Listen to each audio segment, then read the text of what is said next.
je vais te dire comment gagner au moins 5 000 € ce soir. Tu veux ou pas?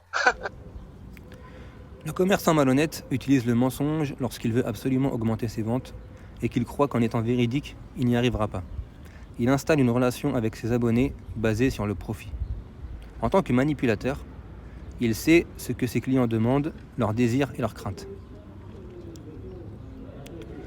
Nazmi promet aussi à ses clients d'enfin comprendre le Coran et la Sunna en moins de 6 mois.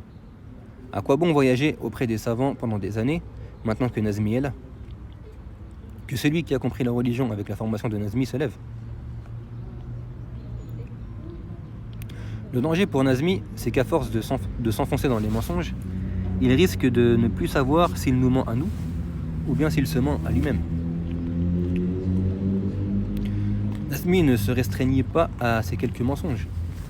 On trouva aussi sur son site d'autres absurdités pleines de prétentions. On a appris de cela qu'en plus du mensonge, qui est un mauvais comportement, Nazmi manque cruellement de modestie.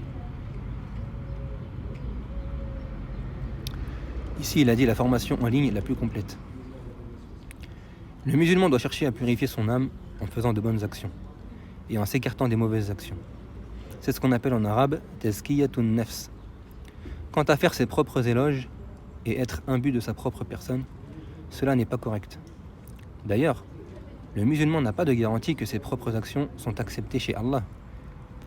Allah Azza wa Jal a dit « Fala tuzakku anfusakum huwa a'lamu biman ittaqa » J'insiste vraiment sur la dangerosité d'un tel mauvais comportement, car dans des cas extrêmes, cela peut mener à l'apostasie.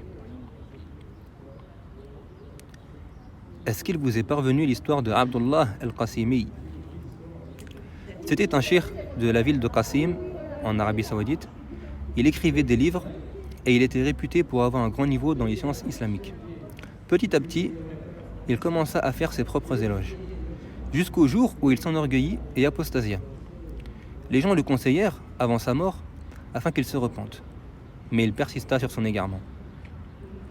On rapporte que lors de la maladie, alors qu'il était sur son lit de mort, on lui demanda « Est-ce que tu crois ?» Alors il aurait répondu « Oui, je crois qu'il n'existe aucun créateur. » Ou comme il a dit. Cette histoire est devenue un cas d'école. Nous devons absolument être sincères dans nos adorations et demander à Allah Azza wa Jal qu'il raffermisse nos cœurs sur la vérité. Il entend certes tes invocations.